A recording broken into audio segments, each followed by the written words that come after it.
बच्चों, 100 शब्द प्रति मिनट गति का डिक्टेशन दे रहा हूँ।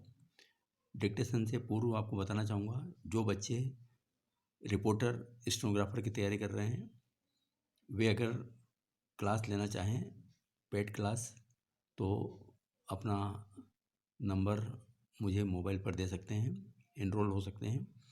Yes, dictation start.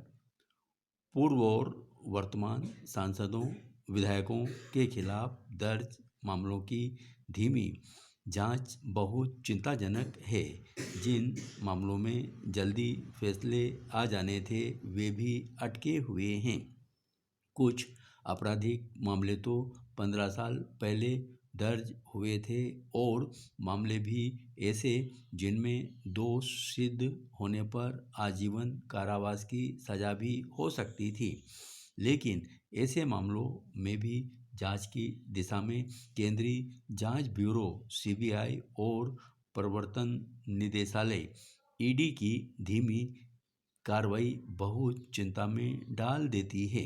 सीबीआई के पास विधायकों और सांसदों से संबंधित 163 आपराधिक मामले लंबित हैं, जबकि प्रवर्तन निदेशालय के पास 122 मामले। इसके लिए सुप्रीम कोर्ट ने बुधवार को सीबीआई और प्रवर्तन निदेशालय जैसी जांच एजेंसियों को यथोचित फटकार लगाई है। 10-15 साल पहले दर्ज हुए मामलों में भी आरोप पत्र दायर नहीं किए गए हैं।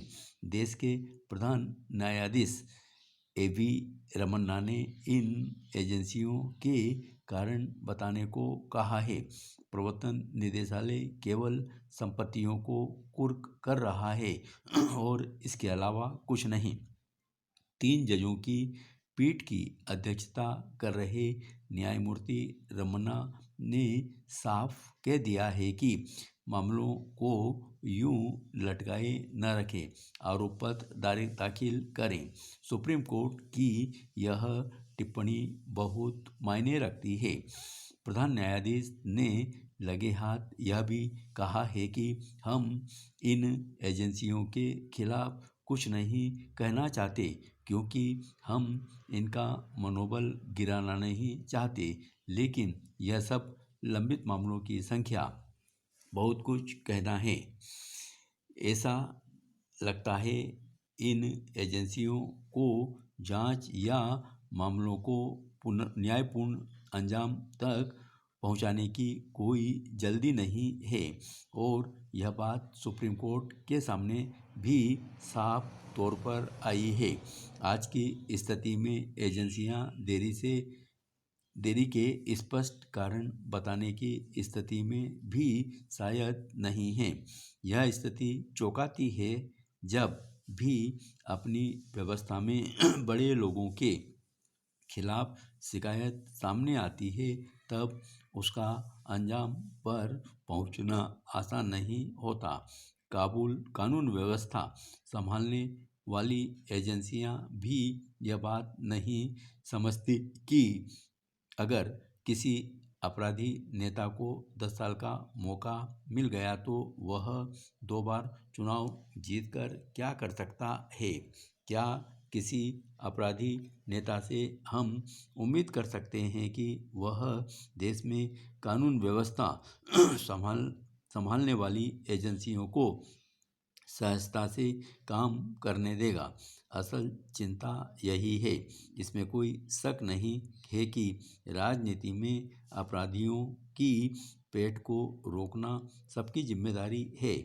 विशेष रूप से राजनीतिक दलों को अपनी भूमिका के प्रति सजग होना चाहिए।